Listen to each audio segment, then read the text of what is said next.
one, fight.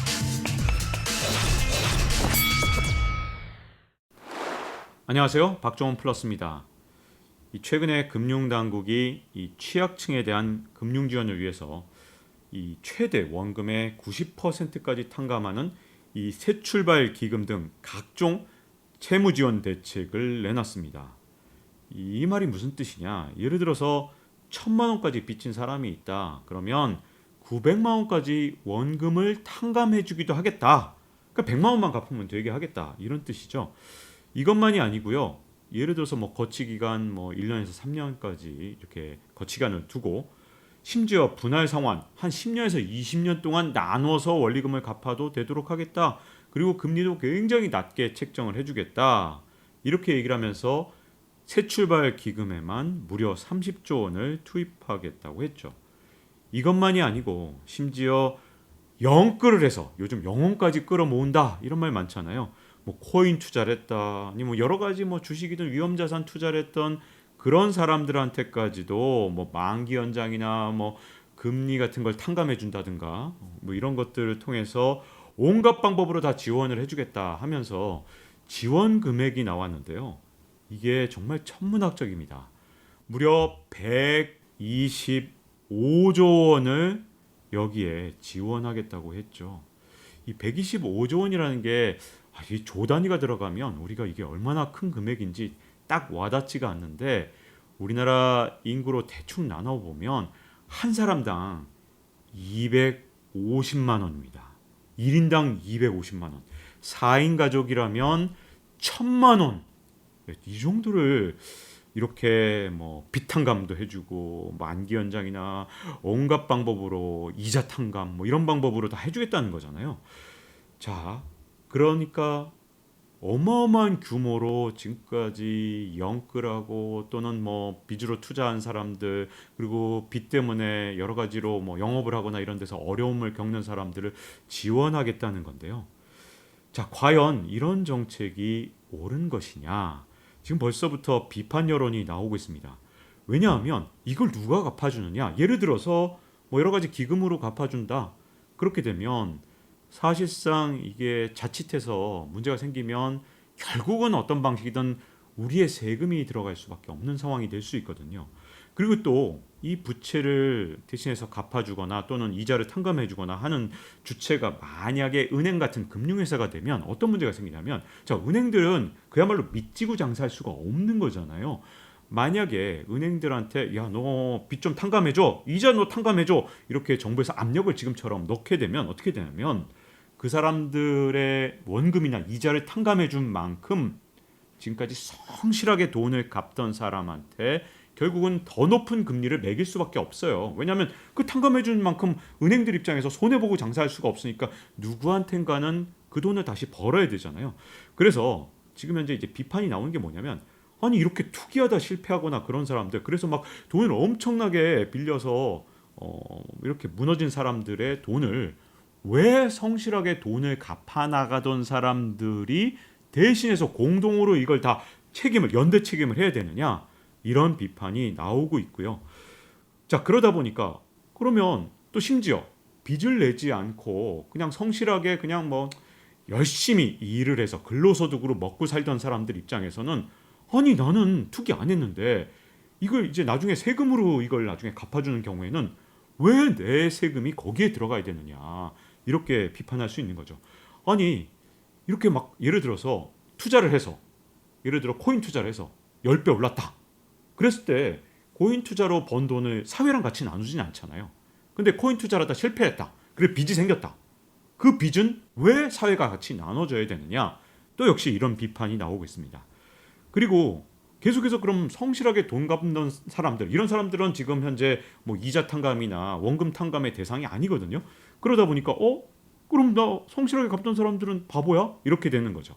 자, 그런데 사실은 이런 비판뿐만 아니라 저는 사실 이제 경제적 분석을 좀 하고 싶은데요. 감정적인보다는 경제적 분석을 하고 싶습니다. 왜냐하면 물론 금융위원장은 이런 비판이 나오니까 우리 좀 따뜻한 마음을 가지면 안 되겠느냐. 금융위원장이 실제로 한 말이거든요.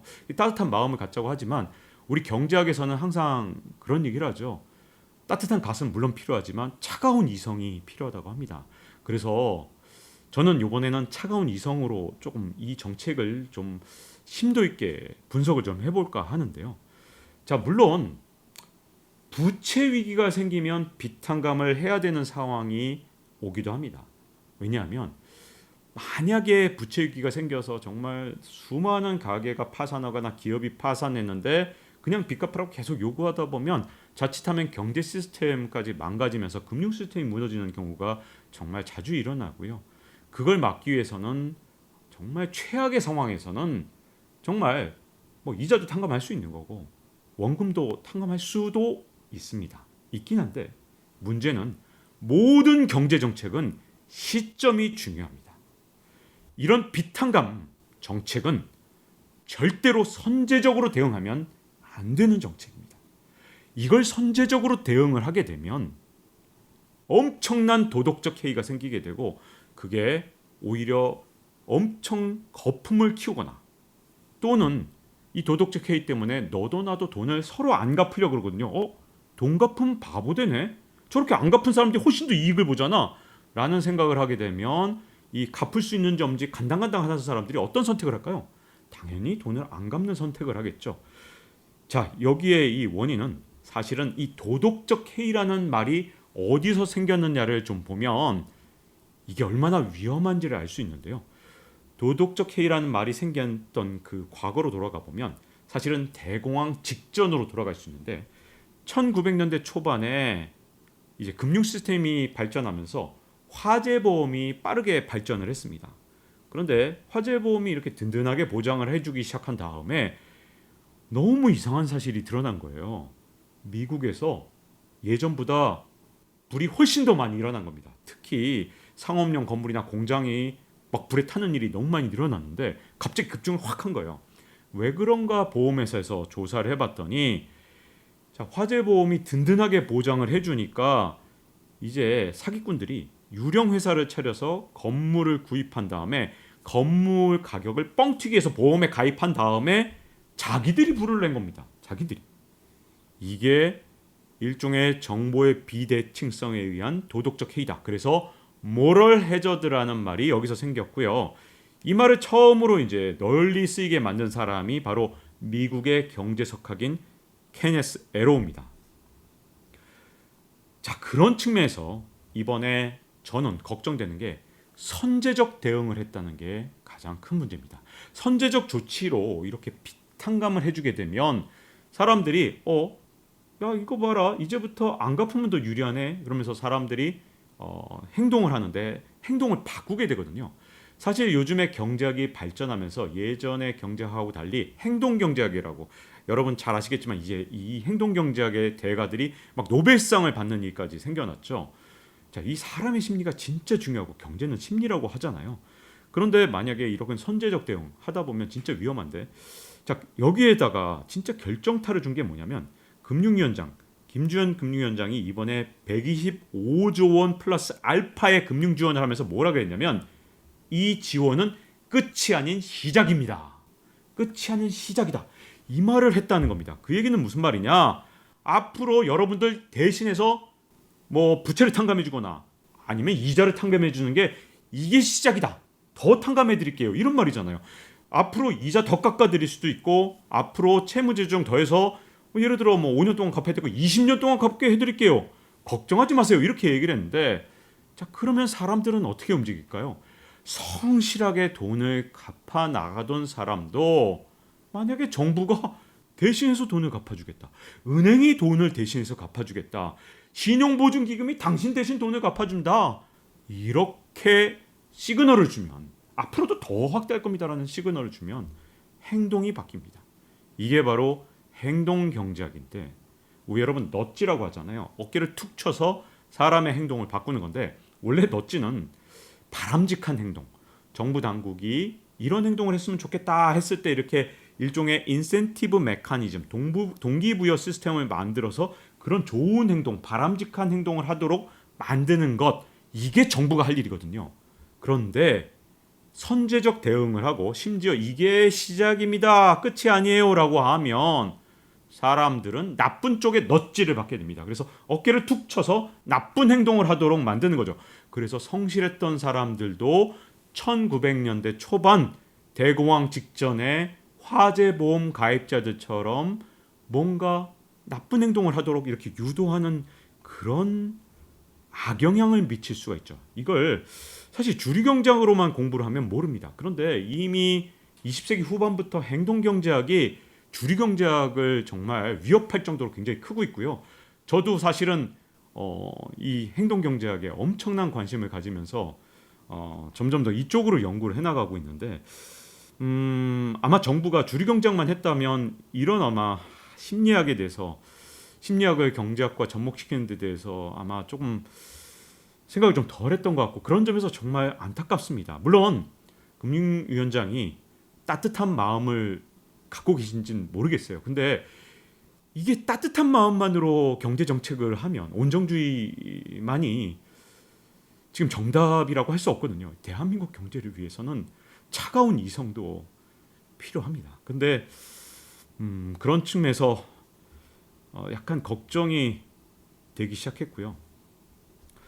자, 지금 이제 이런 상황에서 제가 걱정하는 건 이제 도덕적 해이가 일어나게 되면 거품을 키울 수 있다는 겁니다. 거품은 두 종류인데 돈을 빌려는 사람들 입장에서 뭐가 내가 잘못되더라도 이렇게 누군가 나를 대신해서 돈을 갚아준다. 은행 또는 정부 또는 뭐 기금 또는 뭐 여러 가지 것들이 나를 위해서 돈을 갚아주네? 라면 조금 더 위험한 돈을 빌리는데 조금 더 위험한 선택을 할 수도 있는 거고요. 저는 은행들도 사실은 걱정이 돼요. 왜냐하면 이 돈을 대신해서 갚아주는 과정에서 은행들이 갖고 있는 채권을 비싸게 만약에 사주게 되면 은행들 입장에서도 철저하게 신용에 대해서 심사를 하기보다는 뭐 적당히 금리 높여 받을 수 있으면 대출이자 이만큼 받을 수 있으면 일단 돈을 빌려줘도 나중에 뭐 정부에서 해결해 주겠지 이런 또 도덕적 해이를 만들 수 있거든요. 그 대표적인 도덕적 해이가 2008년 글로벌 금융위기를 불러왔는데 미국의 금융회사들은 서브프라임 모기지 그때 뭐였습니까? 바로 미국의 저신용자들한테 미국의 은행들이 진짜 묻지마 대출을 해줬거든요. 금리만 높게 받을 수 있으면 마구 대출을 해준 겁니다. 왜? 아니, 문제 생기면 뭐 연준이 돈 대신 갚아주거나 뭐 해주는 거 아니야? 다 걱정 안 해도 돼. 이런 생각을 금융회사한테 불어넣어주면 이게 거품을 더 키울 수 있는 어마어마한 문제를 만들 수 있습니다. 그래서 선제적 대응이 상당히 위험한 거고요. 자, 그리고 두 번째 위험은 정부 재정 그리고 지방 정부 재정의 위험인데요. 이 125조 원이 당장은 정부 재정이 아닐지 몰라도 이게 결국은 뭐 부채 탕감을 해주거나 또는 뭐 이자 탕감을 하는 과정에서 어떤 방식이든 간접적으로 정부 재정이 언젠가는 쓰일 수가 있고요. 특히 제가 걱정하는 건 지방 정부 재정인데 만약에 은행들이 보증부채부터 문제를 삼고 이걸 갖다가 만약에 빚을 깎아주기 시작하면 이게 누구한테 다 넘어가느냐? 지방의 신용보증기금으로 넘어가고요. 지방의 신용보증기금이 부실화되면 이걸 대신 누가 갚아주느냐? 지방정부가 갚아줘야 됩니다. 자, 그렇게 되면 지역 신보들이 무너진 걸 지방정부가 갚아주면서 지방정부의 재정이 부실화될 수 있기 때문에 상당히 걱정이 됩니다. 왜냐하면 우리나라는 지방정부의 재정 자립도가 그러지 않아도 떨어지는데 자칫해서 지금 당장 오늘의 위기를 내일로 넘기는 효과, 오늘 당장은 위기가 아니지만 한 1, 2년 뒤에 이게 지금 당장 급한 불 끄겠다고 내일 거대한 불이 오는 걸 자칫해서 허용하는 그런 문제가 있을 수 있고요. 마지막으로 박탈감입니다. 제가 계속해서 지금 심리학을 접목시킨 행동경제학을 말씀드리고 있는데 자, 지금까지 보세요. 최근 2년 동안 부동산으로 돈 벌었다, 코인으로 돈 벌었다, 주식으로 돈 벌었다 할 때 사실 이렇게 돈 번 사람들은 우리나라의 10%밖에 안 되거든요. 그러니까 아마 그것도 안 될 겁니다. 그런데 나머지 90%는 상대적으로 엄청난 박탈감에 시달리고 있었거든요. 그래도 그분들이 이제 하루하루 성실하게 살던 그 가장 큰 힘은 뭐냐면 마치 개미와 배짱이처럼 지금은 내가 그냥 하루하루 열심히 살지만 언젠가 추운 겨울이 왔을 때 내가 모아둔 이 식량, 내가 열심히 근로소득으로 벌었던 나의 이 어떤 저축이 빛을 발할 날이 언젠간 오겠지. 그러면서 하루하루를 정말 성실하게 열심히 살았던 그런 분들 90%도 있는 거잖아요. 자, 그런데 만약에 그런 어떤 코인 투자든 뭐 이런 여러 가지 위험 자산에 대한 투자로 이익을 볼 때는 이득을 엄청나게 봤을 때 이분들이 사회적으로 환원하거나 사회가 같이 나눠 가진 적은 한 번도 없다가 이거를 손해를 봤을 땐 여러분 다 같이 나눕시다. 손실은 다 같이 나누고 이익은 다 가져가는 이런 시스템을 만들어 놓으면 더 이상 공정한 경제가 아니거든요.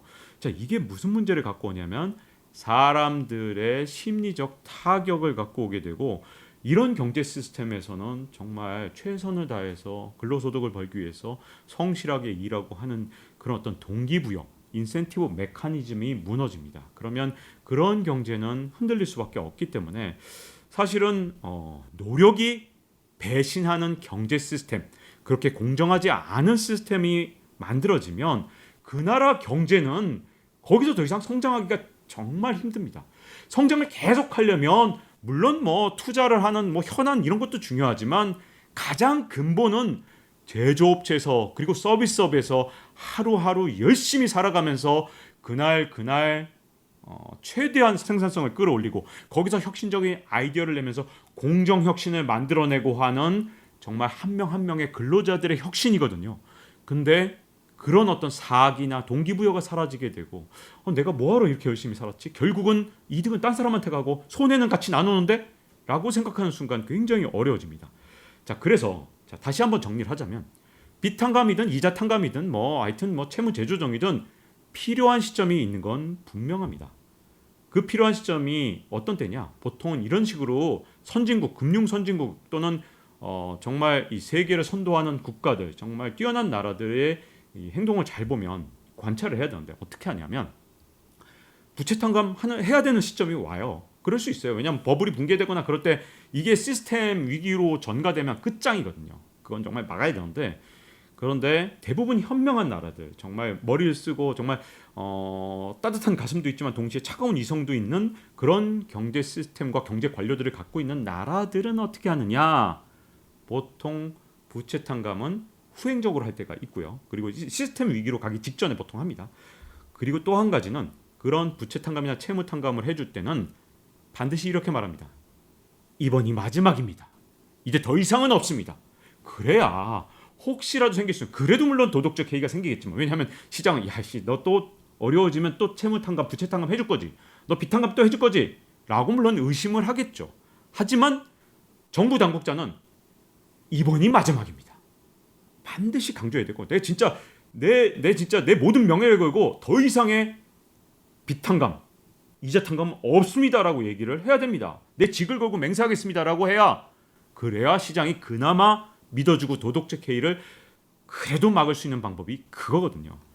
자, 그래서 원래 나쁜 정책이고 원래 좋은 정책이라는 건 경제 정책에는 없어요. 뭐냐면 가장 중요한 게 바로 시점입니다. 언제 정책을 시행하냐에 따라 좋은 정책과 나쁜 정책이 완전히 갈리는 건데 그래서 아주 전략적으로 판단을 해야 되고요. 지금처럼 세계 경제가 요동치면서 조금만 잘못하면 나락으로 떨어지고 조금만 잘하면 반대죠. 조금만 잘하면 바로 선진국에서 치고 나갈 수 있는 이런 어마어마한 기회의 땅이 열린 이런 세계에서는요.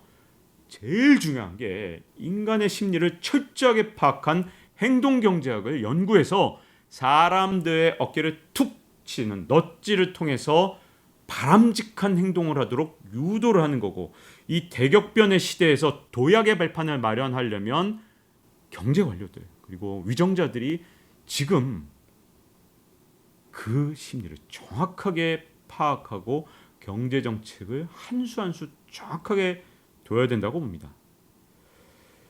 이제 30년 우리나라의 미래가 달려있는 정말 중요한 순간들이 한 2, 3년 동안 펼쳐질 가능성이 큰데 제발 제가 보기엔 아직까지는 대응할 수 있는 시간이 남아있다고 보거든요. 앞으로 나오는 경제 정책이 최신의 경제학들 정말 최신의 이론들로 좀 무장을 하고 좀 공부를 하고 좀 굉장히 중요한 학문들 많아요. 저는 이제 복잡 경제학하고 진화 경제학을 전공을 했습니다.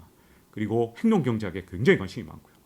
이 주류 경제학도 중요하지만 동시에 최신의 이론들, 이런 진화 경제학이나 복잡계 경제학이나 아니면 행동 경제학이 말하고 있는 새로운 이론들에 대해서 사실 새롭지도 않아요. 사실은 한 2, 30년 됐습니다. 근데 우리나라한테는 좀 새로울 수도 있어요. 근데 문제점은 이런 경제학들로 철저하게 무장을 해서 좀 미래를 잘 설계를 하고 또 위험에도 다 대비한 컨틴전시 플랜도 만들어서 모쪼록 대한민국이 또 한 번 도약할 수 있는 그런 2, 3년이 될 수 있게 만들어 주시기를 부탁드리고 기원합니다. 자, 이제 박종원 플러스 마칠 시간이 됐고요. 잊지 말고 또 기다려 주시면 또 좋은 컨텐츠로 찾아뵙도록 하겠습니다. 감사합니다. Round one, fight.